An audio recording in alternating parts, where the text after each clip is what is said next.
नमस्कार मित्रों, स्वागत है आपका हमारे YouTube चैनल जीएस मस्ती विद विनय सर के साथ। आइए हम लोग भारतीय राज्य व्यवस्था में अगली कड़ी पे चलते हैं। हमारा टॉपिक है मूल कर्तव्य। क्या है मूल कर्तव्य? इसको भाग 4A के तहत रखा गया है। ठीक, मूल कर्तव्य को भाग 4A के अंतर्गत रखा गया है, जिससे इंग्लिश में क्या बोलते हैं, फंडामेंटल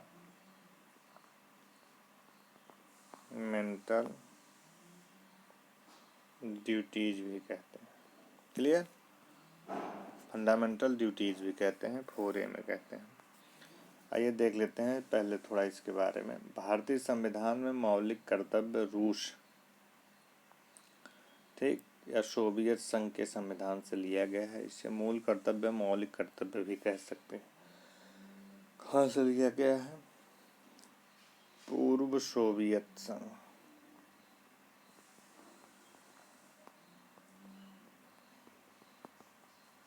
पूर्व सोवियत संघ से लिया गया है संविधान से। संविधान के भाग 4 का अनुच्छेद 51 का में मौलिक कर्तव्य का उल्लेख किया गया। हमने अभी बताया था, संविधान के भाग 4 का जिक्र करेंगे। अनुच्छेद 51 का में मौलिक कर्तव्य का जिक्र किया गया है। मौलिक कर्तव्य वाद योग्य नहीं होता है, यह न्यायालय द्वारा प्रवर्तनीय है। कहते हैं मौलिक कर्तव्य जो है यह वाद योग्य नहीं होता है, द्वारा प्रवर्तनीय है।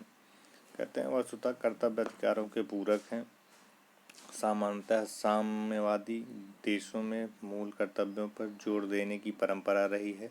स्वर्ण सिंह समिति की सिफारिशों के आधार पर 42वें संविधान संशोधन अधिनियम, स्वर्ण सिंह समिति इसमें 42वें संविधान संशोधन अधिनियम 1976 द्वारा भाग 4 का के अंतः स्थापित किया गया और 300 और अनुच्छेद 51 का स्थापित कर 10 मूल कर्तव्य जोड़े गए। उस समय, इस समय 11 हैं, लेकिन तब 10 मूल कर्तव्य जोड़े गए।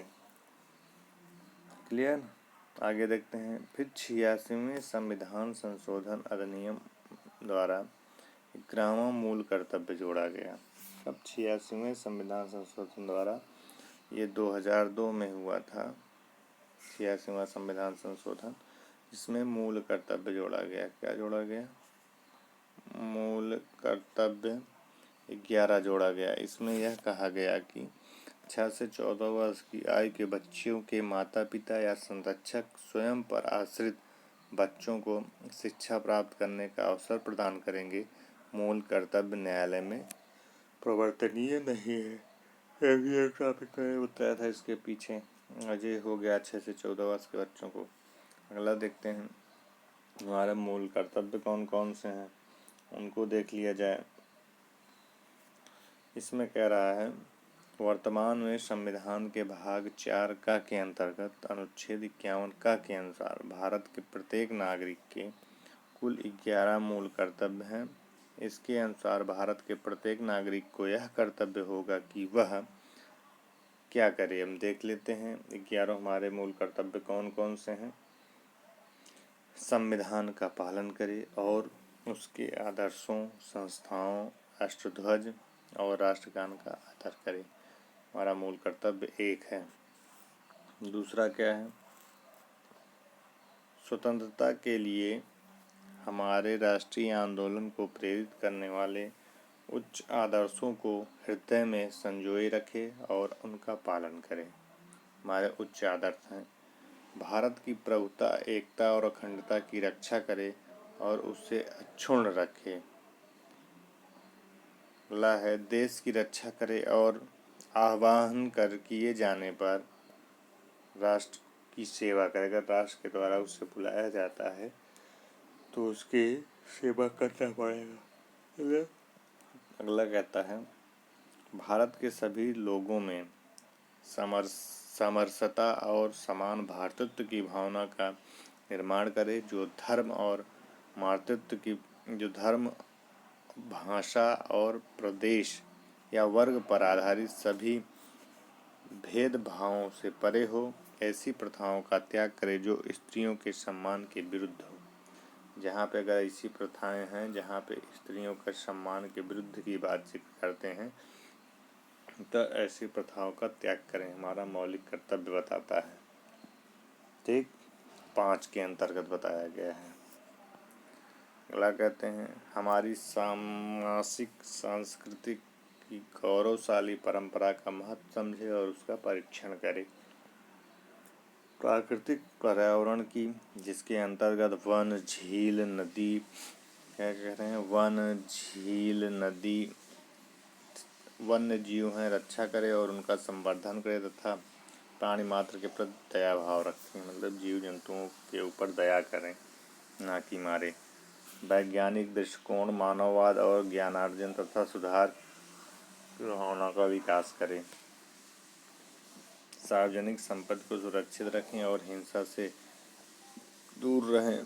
जो सार्वजनिक संपत्ति है हमारी, लोग देखिए रेल वगैरह सब सार्वजनिक संपत्ति है, लोग लेकिन इसमें क्षेत्र पहुँचाते हैं, ध्यान नहीं देते। तो इसमें कहा गया कि सार्वजनिक संपत्ति को सुरक्षित रखें और हिंसा से दूर रहें। अगला कहता है व्यक्तिगत और सामूहिक गतिविधियों के सभी क्षेत्रों में उत्कर्ष की ओर बढ़ने का सतत प्रयास करें, जिससे राष्ट्र निरंतर बढ़ते हुए उपलब्धि की नई ऊंचाइयों को छू ले। जो माता पिता या संरक्षक हों, उपेक्षा से 14 वर्ष की आयु के यथास्थित अपने बच्चे अथवा प्रतिपालक को शिक्षा प्राप्त करने के अवसर प्रदान करें। इसमें पढ़ाई का भी जिक्र किया गया है, इसलिए जिनके माता पिता अपने बच्चों को नहीं पढ़ाना चाहते हैं थोड़ा ध्यान दें कि हमारे तो कर्तव्य में बताया गया है। आइए देख लेते हैं थोड़ा मौलिक अधिकार और मौलिक कर्तव्य में अंतर क्या है। ये जो मौलिक अधिकार था अमेरिका के संविधान से लिया गया था और ये मूल कर्तव्य था, ये जो मूल कर्तव्य था ये रूस के संविधान से लिया गया था। क्लियर। उसके बाद क्या कहते हैं संविधान के भाग 4 का अनुच्छेद, इसमें एक बार बात करेगा। भाग 4 का हो जाएगा जी, भाग अनुच्छेद हो जाएगा 51 का, ठीक तक जिक्र किया गया है। उस मौलिक अधिकार में संविधान का अनुच्छेद भाग 3 में 12 से 35 तक जिक्र करते हैं। फिर इसमें मूल कर्तव्य में क्या कहते हैं, इसका विषय वस्तु संक्षिप्त है, इसका जो है विषय वस्तु संक्षिप्त है, जबकि मौलिक अधिकार का विषय वस्तु संक्षिप्त नहीं है, विस्तृत है। अगर मूल कर्तव्य का उल्लंघन हो रहा है तो अगर मूल कर्तव्य का उल्लंघन होने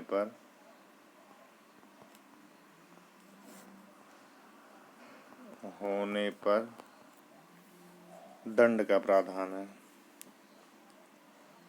दंड का प्रावधान है, जबकि मौलिक कर्तव्य उल्लंघन होने पर दंड नहीं दिया जा सकता है। यह अनिलंबनीय है, मूल कर्तव्य जो है अनिलंबनीय है, जबकि मौलिक अधिकार निलंबनीय है। राष्ट्रीय आपातकाल के दौरान 20 और 21 को छोड़कर अन्य मौलिक अधिकार को राष्ट्रपति निलंबित कर सकता है, अर्थात निलंबनीय होता केवल तो छोड़ दीजिए 20 और 21। मौलिक कर्तव्य के पीछे नैतिक बल होता है। इसके पीछे क्या होता है, मौलिक कर्तव्य के पीछे नैतिक बल, जबकि मौलिक अधिकारों को लागू करने के पीछे कानूनी बल होता है। क्लियर। इस प्रकार से हमने मौलिक अधिकार मूल कर्तव्य में अंतर भी बता दिया। ये बहुत ही इम्पोर्टेंट वीडियो है, इस पर आप लोग देख लीजिएगा। यहाँ के भाग और अनुच्छेद से क्वेश्चन पूछ ही लेता है तथा कौन कौन से हैं इनको भी कभी कभी एग्जाम पूछ लेता है। तो इसलिए यदि हमारा वीडियो अच्छा लगा हो तो इसे शेयर और सब्सक्राइब करिए। धन्यवाद मित्रों।